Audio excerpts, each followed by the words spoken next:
Hello viewers. तो bullions में हमने इस हफ्ते एक वीकनेस देखी। ऑल्दो कॉमिक्स में लास्ट वीक मंडे को न्यू हाई बना था, बट डोमेस्टिक में ऐसा देखा नहीं गया इस हफ्ते। इस वीक गोल्ड में 8% से ऊपर का करेक्शन देखा गया, लगभग 8000 पॉइंट्स का। और सिल्वर में 15% की गिरावट देखी गई, अराउंड 26000 पॉइंट्स। अगर सिर्फ फिगर्स देखे जाएं तो काफ़ी अच्छा करेक्शन माना जाएगा, बट अगर आप मल्टीपल वीक्स की रैली देखेंगे तो ये करेक्शन काफ़ी हेल्दी है for a gradual growth in bullions for a longer period of time. हमने जैसा कि लास्ट वीक के वीडियो में डिस्कस किया था how much gains bullions have given year to date, gold जैसे कि 67% एंड सिल्वर 85%।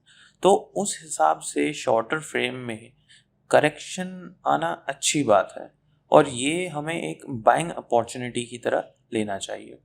बात करें फंडामेंटल्स की, तो यूएस गवर्नमेंट शटडाउन को अब 4 वीक हो गए हैं एंड एक्सपेक्ट ये कर रहे हैं कि दिस वीकेंड और नेक्स्ट वीक ये रिजॉल्व होता हुआ दिख सकता है।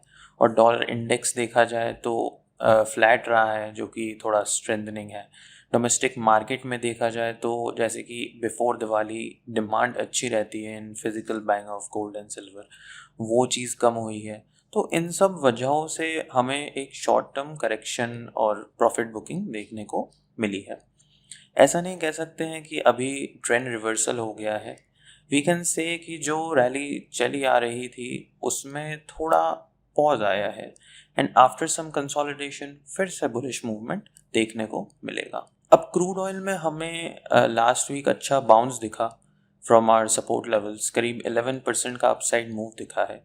अब रशिया यूक्रेन वॉर के चलते यूएस ने जो रशिया के 2 मेजर ऑयल कंपनीज हैं उसके ऊपर सैंक्शन लगाए हैं। उस वजह से ग्लोबल सप्लाई कम हो सकते हैं, और चाइना एंड इंडिया के रशियन ऑयल इंपोर्ट्स में थोड़ी गिरावट देखने की उम्मीद भी कर रहे हैं। एंड ओपेक प्लस के द्वारा हिंट है आउटपुट एडजस्ट करने का, तो उस पर भी हमें नज़र रखनी होगी। और जो क्रूड इन्वेंट्री लास्ट वीक आई है उसमें एक्चुअल सप्लाईज नेगेटिव 900,000 बैरल्स आए हैं, जो कि काफ़ी कम थे एक्सपेक्टेड 2.2 मिलियन बैरल से। तो इसलिए हमें थोड़ा पॉजिटिव टोन मिला last week in crude. Now let's talk about important levels. Gold का ट्रेंड साइडवेज रहेगा। 1,25,000 एक इम्पॉर्टेंट रेजिस्टेंस का काम करेगा, इससे ऊपर सस्टेन करेंगे तो 1,28,000 तक दिख सकते हैं प्राइसेस। और 1,20,000 एज अ सपोर्ट काम करेगा, उससे नीचे प्राइसेस जाएंगे तो 1,18,000 तक दिख सकते हैं। Moving on to silver, trend sideways रहेगा next week as gold. 1,50,000 important रहेगा रेजिस्टेंस, उससे ऊपर जाएंगे तो 1,55,000 तक प्राइसेस आ सकते हैं। और 1,45,000 सपोर्ट रहेगा, उससे नीचे प्राइसेस जाएंगे तो 1,40,000 तक दिख सकते हैं। क्रूड ऑयल की बात करी जाए तो ट्रेंड साइडवेज टू बुलिश लग रहा है। इंपॉर्टेंट रेजिस्टेंस 5,600 रहेगा, and if price sustains above it we will soon see 5,900 prices।